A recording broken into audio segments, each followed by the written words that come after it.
और यह एक अकाउंट है। मुझे नहीं पता कि टॉम यहाँ है या नहीं, लेकिन जब टॉम नीचे आया, टॉम, जब तुम नेट बैंक में मुझसे मिलने आए थे तो उस समय को याद करो। That time when I wasn't allowed to go out after dark. सही है, यह सही है। और उसने ऐसा किया, हाँ, और टॉम भी वहाँ था। एयरलाइंस ने टॉम का सूटकेस खो दिया, इसलिए वह एक जोड़ी बरमूडा शॉर्ट्स और एक टी शर्ट पर सेमिनार में था। बाकी सभी लोग सूट पैंट पहने हुए थे और मुझे लगता है टॉम कोने में था, अपने बरमूडा में। टॉम, वह लड़का जो उस दिन आपके बगल में बैठा था, आपको याद नहीं होगा।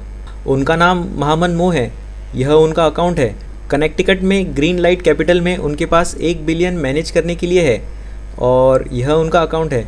और आप देख सकते हैं कि वहाँ प्रॉफिट ट्रेड के समूह के साथ साथ लॉस ट्रेड के समूह भी आ रहे हैं। 2019 में उनका प्रदर्शन 42% ऊपर था।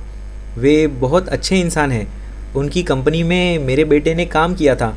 उसके बाद उसने अपनी कंपनी शुरू की और 32 के बाद लगातार 5 लॉस वाले ट्रेड। इन समूह को अवॉइड करना इम्पॉसिबल है। मार्क डगलस के डर ये हैं: गलत होने का डर, पैसा खोने का डर, अपॉर्चुनिटी खोने का डर और पैसे को टेबल पर छोड़ देने का डर। और ये 2 डर, 1 और 2, और निश्चित रूप से 50 उम्र के ऊपर के आदमी के लिए, और यहाँ हम में से कुछ लोग हैं जो 50 से ऊपर हैं, गलत होने का डर और पैसा खोने का डर मौत से भी कई ज़्यादा बुरा है। ठीक है, हम अच्छा कर रहे हैं, वैसे भी मरना ही है, आप जानते हैं। लेकिन गलत होने या पैसा खोने की पूरी अवधारणा, यह थोड़ा निंदनीय है। लेकिन मैं चाहता हूँ कि आप इस बारे में सोचें। बाज़ार में होने के लिए आपकी सच्ची प्रेरणा क्या है? क्या आप पैसा कमाने के लिए बाज़ार में हैं या किसी पहेली को सुलझाने के लिए? मैं इसे आपके साथ छोड़ता हूँ। इसके बारे में सोचें। Make money, there's nothing to think about it. What's there to think about? बहुत सारे लोग पहेली सुलझाने के लिए बाज़ार में हैं। उन्हें लगता है कि वे पैसा कमाने के लिए बाज़ार में हैं, लेकिन वास्तव में ऐसा नहीं है। वे एक पहेली सुलझाने की कोशिश कर रहे हैं। बस इसके बारे में सोचें, ठीक है? तो ये 2 बड़े डर वास्तविक में मैं खुद उन पर विचार कर चुका हूँ, क्योंकि मेरा दृढ़ विश्वास है कि कुछ भी हो सकता है। यदि आप 80% बार सही हैं तो आप 20% बार गलत भी हो सकते हैं। अगले ट्रेड पर आपको पता नहीं होता कि यह 80% में से 1 होगा या 20% में से 1। यही स्थिति की वास्तविकता है। मेरा मनी मैनेजमेंट अच्छा है और यह कई बार चाटे खाने से आता है। मुझे अभी भी कुछ छूट जाने की समस्या है। किसी को भी कुछ छूट जाने की समस्या हो सकती है।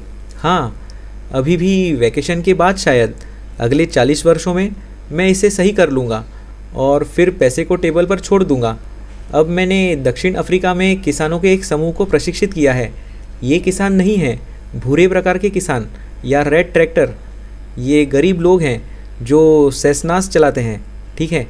ये वास्तव में अमीर लोग हैं जिनके पास लियर जेट्स है और वे सभी हीरे कानूनी रूप से ऑरेंज नदी से निकालते हैं और वे उन्हें लियर जेट के अपने फर्नीचर में एंटवर्प ले जाते हैं। गंभीरता से अमीर लोग। मेरे पास एक आदमी था जो 10 मिलियन दक्षिण अफ्रीकी रैंड, लगभग आधा मिलियन पाउंड के ऊपर था। अब सफ़ेद मक्का ट्रेडिंग के लिए कॉन्ट्रैक्ट पर है और उसने सारा पैसा उस कॉन्ट्रैक्ट में लगा दिया क्योंकि उसे लगा कि बाज़ार आगे बढ़ने वाला है, ठीक है? और अगर आपने ट्रेडिंग इन द जोन नहीं पढ़ी है तो मुझे लगता है कि आपको यह किताब ट्रेडिंग इन द जोन पढ़नी चाहिए। और बस अफसोस की बात है कि लेखक अब हमारे साथ नहीं है, इसलिए हमारी यात्रा लोगों को बिना किसी डर या हिचकिचाहट के ट्रेड एग्जीक्यूट करने में सक्षम होना है। और मैं इस समय अपने सबसे अच्छे शॉट और डर को संबोधित करने जा रहा हूँ। जल्दी से भागना, विजेताओं को भागने देना और भागते हुए विजेताओं में और क्वांटिटीज़ ऐड करना। Letting winners run and pushing winners. मैं आपको 1992 में वापस ले चलता हूँ। मैंने टेक्सास के स्मिथ को अपनी एक माइनिंग टूल्स कंपनी बेची जो मैंने अपने मेहनत से बनाई थी। और अपने जीवन में पहली बार मैं वास्तव में बहुत अमीर था। मुझे यकीन नहीं हो रहा था। कंपनी की कीमत कुछ भी नहीं थी, लेकिन मैंने एक माइनिंग टूल डिज़ाइन किया और दुनिया में ड्रिल किए गए हर एक तेल के कुएं को मेरी ड्रिल बिट से ड्रिल किया गया। मानो या ना मानो, हर एक। और यह कुछ ऐसा था जिसे मैंने डी बियर से अपने साथ लिया, जो कि अनुभव और स्किल्स थे। और मैंने इस ड्रिल बिट को अपने दम पर विकसित किया, लेकिन मेरे पास इसको कमर्शलाइज़ करने के लिए पैसे नहीं थे, इसलिए मैंने इसे बेच दिया। लेकिन इससे वास्तव में बहुत अच्छा हुआ। मैं उस समय लंदन में था और मैं इस छोटी सी पुस्तक की एक प्रति प्राप्त करने में कामयाब रहा। मैंने इसे वाटरस्टोन्स में ख़रीदा। इसे लिटिल मनी बाइबल कहा जाता है